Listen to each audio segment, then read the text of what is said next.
Hello అండి అందరికీ happy Rakshabandhan. ఈరోజు వీడియో వచ్చేసి రక్షాబంధన్ గురించి వీడియో చేస్తున్నాను. మాత్రం చేయొద్దు. రక్షాబంధన్ అనేది హిందూ మతాలలో ప్రసిద్ధి పండగ. దీనిని రాఖీ అని పిలుస్తారు. ఈ పండగ భారతదేశంలో విస్తృతంగా జరుపుకుంటారు మరియు భారతీయుల మధ్య సోదరభావం మరియు ప్రేమను సూచిస్తుంది. ఇది రక్షాబంధన్ యొక్క నిజమైన ప్రాముఖ్యత.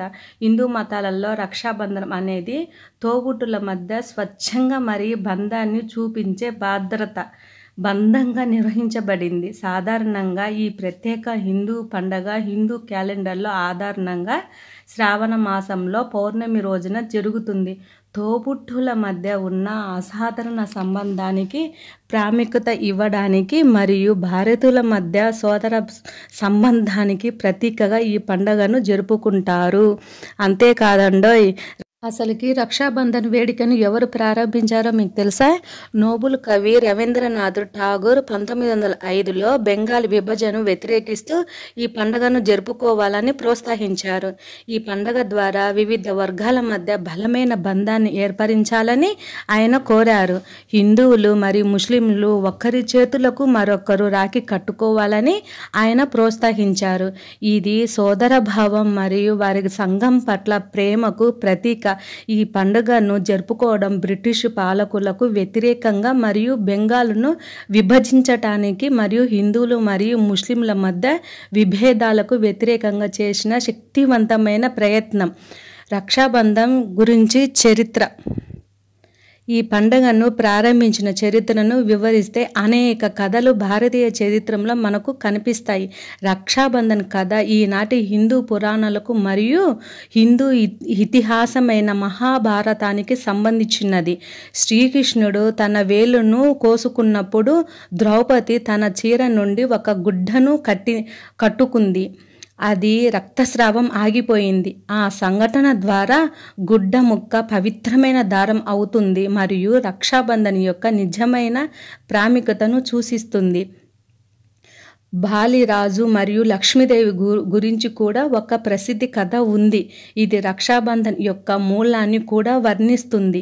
రాక్షసరాజు మహాబలి విష్ణువు యొక్క భక్తుడు. బలిరాజు యొక్క భక్తి రాజ్యాన్ని రక్షించే బాధ్యతను విష్ణువు తీసుకునేలా చేసింది. దీంతో వికేంద్రంలో తన స్థానాన్ని వదిలి వెళ్లాల్సి వచ్చింది.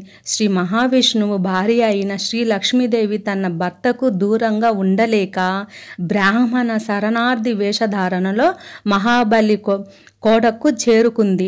లక్ష్మీదేవి పౌర్ణమి రోజున మహాబలి రాజు మణికట్టుకు రాఖీ కట్టింది. దీనిని శ్రావణ పౌర్ణమి అని కూడా పిలుస్తారు.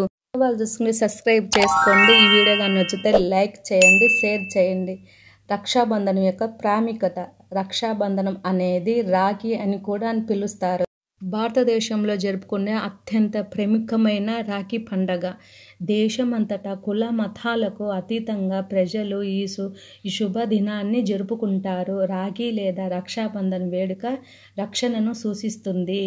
సాధారణంగా దేశమంతటా దేవాలయాలకు పూజారుల వద్దకు వెళ్ళి సీక్రెట్ రేట్ కట్టడం మనకు కనిపిస్తుంది.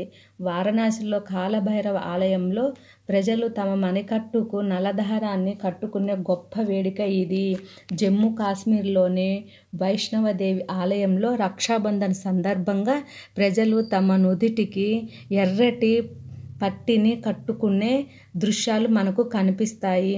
సాంప్రదాయాల ప్రకారం ఎవరైనా దాని పవిత్రతను కాపాడుకుంటే యజ్ఞోపవీత్రం కూడా ధరించే వారికి రక్షణగా పనిచేస్తుందని చెప్పబడింది. అసలు రాఖీ అంటే అర్థం తెలుసా మీకు? రాఖీ అంటే రక్షణ అని అర్థం. రక్షాబంధనంతో రక్ష అంటే రక్షించటం, బంధన్ అంటే సూత్రం అని అర్థం. అందుకే ప్రతి ఒక్క సోదరుమని తమ సోదరులకు రక్షా సూత్రం, రక్షణ బంధన్గా కడతారు.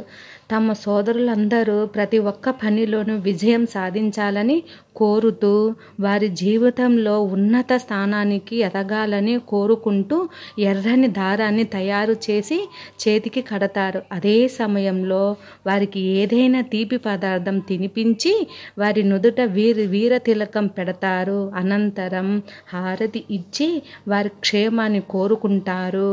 సోదరులు సైతం తమ సోదరునికి జీవితాంతం ఎల్లప్పుడూ ఎల్లప్పుడూ రక్షణగా ఉంటామని వాగ్దానం చేస్తారు. అంతేకాదు వారికి నొచ్చిన బహుమతులు ఇచ్చి వాళ్ళను సంతోష పెడతారు. ఇదేనండి రాఖీ గురించి. మీకు ఈ వీడియో కానీ నచ్చినట్లయితే లైక్ చేసి షేర్ చేసి కొత్త వాళ్ళు చూస్తుంటే సబ్స్క్రైబ్ చేసుకోండి. నమస్తే. ప్రతి ఒక్కరికి హ్యాపీ రక్షాబంధన్.